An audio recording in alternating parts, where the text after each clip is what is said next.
Listen, I can't offer you salvation, but maybe I can offer you something better.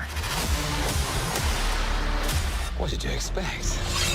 We're gonna need all hands on deck for whatever's coming next.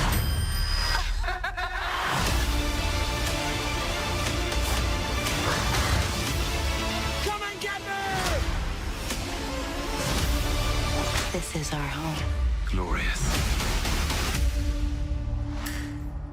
What's going on, guys? Welcome to Everything Always. My name's Michael Roman. Now, if you're wondering, yesterday was a huge national streaming media event for Disney. That's why we got this awesome trailer of Tom Hiddleston narrating Loki's own history in the MCU and the brand new sizzle reel for everything Marvel on Disney Plus so far that we showed at the beginning of this video. And while it contained a little brand new VO that's industry slang for voiceover from Owen Wilson's character that we haven't heard before, we also got a quick look at a brand new scene with Loki that hasn't been in any of the trailers. We'll get to those both briefly, but also cover this brand new report of a villain that's already tied to other Marvel Phase 4 projects that's now reportedly confirmed for the upcoming Loki series. We're going to talk about who this character is and why it makes a lot of sense in context of one other specific character we've already seen in the trailers. We're going to break down everything from these two new scenes in the sizzle reel to this new villain reported for the upcoming Loki series on Disney Plus. But first, if you could grab the subscribe button, we're still giving away a PlayStation 5 now at 900,000 subscribers, as well as Disney Plus subscriptions while the shows are live. We're even announcing a brand new Loki related prize when the show goes live, and oh, is it awesome. If you want to be entered to win, all you have to do, hit that sub button, then leave a comment down below, and if you want, stick around to the end of the video. We'll get into all the giveaway stuff again there. So quickly, before we touch on the dialogue, how it relates to the scene we saw in the narrative overall in Loki, I want to talk about this villain report because this actually took me a minute to go up the chain and figure out where this originally came from. There were a ton of sources making it look like this was a rumor. However, we do have an actual leak that confirms that at least this one villain is one of many that may show up as a protagonist in the upcoming show, given the importance of this character as it relates to the Fantastic Four, and as already announced as cast in the main protagonist in the upcoming Ant-Man and the Wasp Quantumania, none other than Jonathan Majors in the role of Kang. Now, what happened, apparently originally this was an IMDb leak that had a ton of listings for the cast and the crew, and whoever did the costuming for Mr. Majors or worked as the assistant for Mr. Majors actually listed that. And considering there's only one Mr. Majors in the MCU, that's Jonathan Majors Kang, it's as good as confirmed. If you're wondering about IMDb, this ironically happened just a week or so ago with Kirsten Dunst, costume designer, who listed as working with her on Spider-Man No Way Home. People who work in all sorts of parts of the industry, from costuming, makeup, behind the camera, they tag themselves officially in IMDb projects like this. This is actually how we found out the name for Avengers Endgame months before, so this is about as official as a leak that could come. But to make good on what I said during the prologue, Kang is directly related in a major way to a character we've already seen during the Loki trailers. His girlfriend is this character right here, Ravonna Renslayer, or she's going to be known, at least for the first part of the show, as Judge Renslayer. Here's the thing, to call her his girlfriend, Kang the Conqueror that is, would be oversimplifying the matter. He was enamored with her, and she did return his love interest for a bit, but many times she fought against his interest. In fact, sided with the Avengers again and again and again. The fact that she was present in the Loki trailers lets us know she's going to be a decently important character as it relates to what's going on with Loki and Mobius during this series,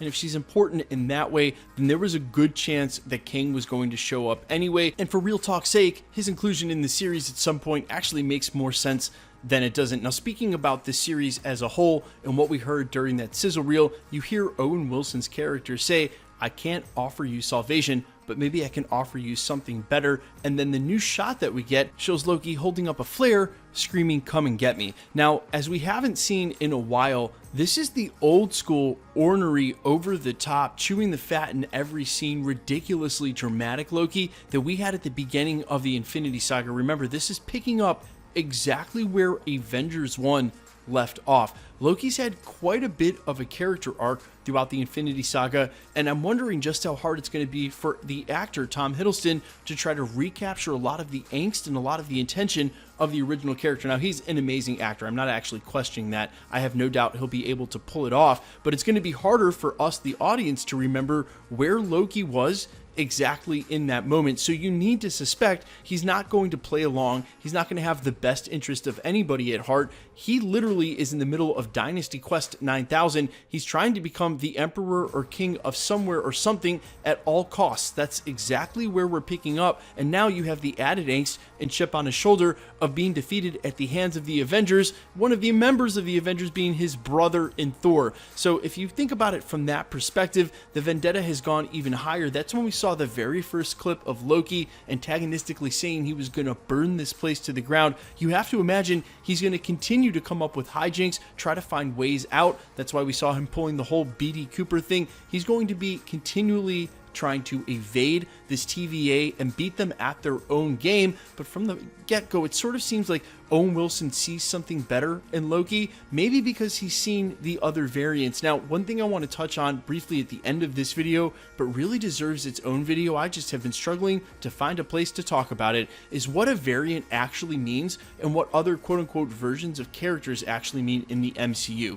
So far, we've only seen time travel, and in that moment, we actually got the directors and writers weighing in via Thanos' dialogue about this exact thing, and I'm sure all of us have seen Avengers Endgame enough at this point to put it on mute and recite the dialogue, but if you need a reminder, when Ebony Maw picks up Nebula's second signal, when her and War Machine are attempting to get the Power Stone, he says, "2 Nebulas," and Thanos responds succinctly, "No, 1 Nebula, 2 different times." So it sort of bothered me to hear people say that this is a different Loki, this is a variant Loki. No, this is the exact same Loki that we saw on a different path throughout the MCU. He's just now broken off. So this is the Loki who retains all the same memories of the Loki we've already seen up until that point, and that's where things start to get weird. What I need the MCU to address for me is if there's actually other variants, multiversal variants, where if we don't travel on the same timeline, go back in time along ours, if there are other timelines running parallel. That's what we need summed up for us either in Quantumania or hopefully in Doctor Strange in the Multiverse of Madness, because if there's infinite parallel running timelines, then that accounts for, well, the other Spider-Men to be able to come over, not along the same timeline, but rather if you travel along one, you don't reach the other. You need something like the quantum realm to get to those places, and we haven't quite seen that. I see a lot of people saying that, well, the quantum realm is where they went via time travel.